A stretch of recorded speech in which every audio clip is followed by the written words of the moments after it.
दोस्तों ओजस योजना में आपका स्वागत है।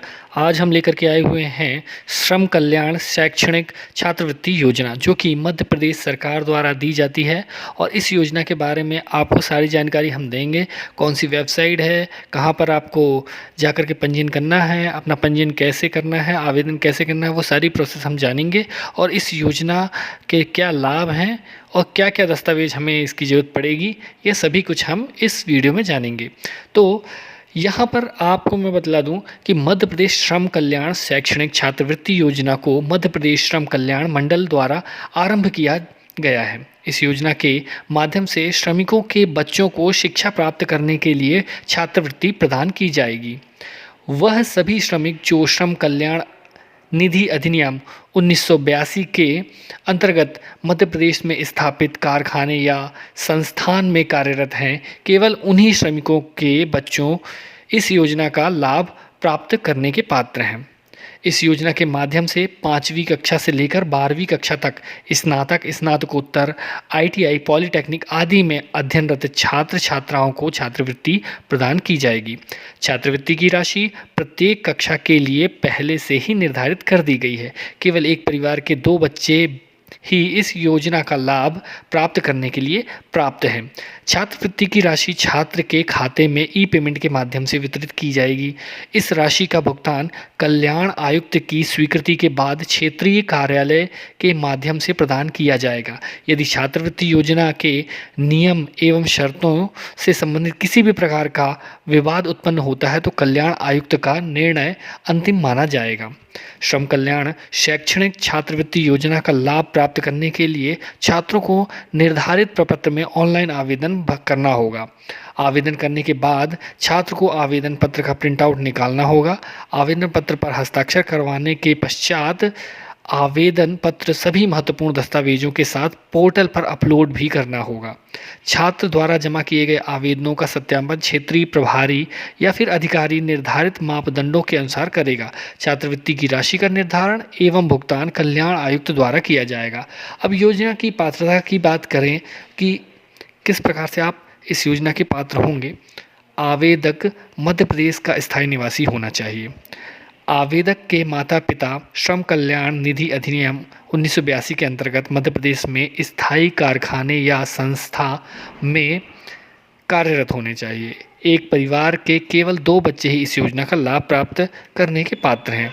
संस्थानों में कार्यरत प्रबंधकीय क्षमता वाले अधिकारी एवं कर्मचारियों के बच्चे इस योजना का लाभ प्राप्त करने के पात्र नहीं हैं। अब इसमें दस्तावेज कौन कौन से लगने हैं। आधार कार्ड, बैंक खाता विवरण, छात्र द्वारा उत्पन्न की गई कक्षा की अंक सूची, राशन कार्ड, निवास प्रमाण पत्र, आय का प्रमाण पत्र, आयु का प्रमाण पत्र, पासपोर्ट साइज फ़ोटो और मोबाइल नंबर। आधिकारिक वेबसाइट ये है, जो कि मैं लिंक डिस्क्रिप्शन में आपको दे दूंगा। इस वेबसाइट पर आपको जाना है। जैसे ही आप इस वेबसाइट पर जाएंगे तो इस तरीके का होम पेज आपको खुल करके आएगा।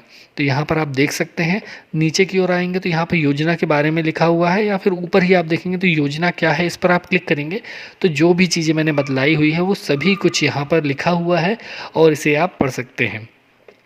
पंजीयन कैसे करना है तो इसी में ही आप देखेंगे तो यहाँ पर पंजीयन लिखा हुआ है।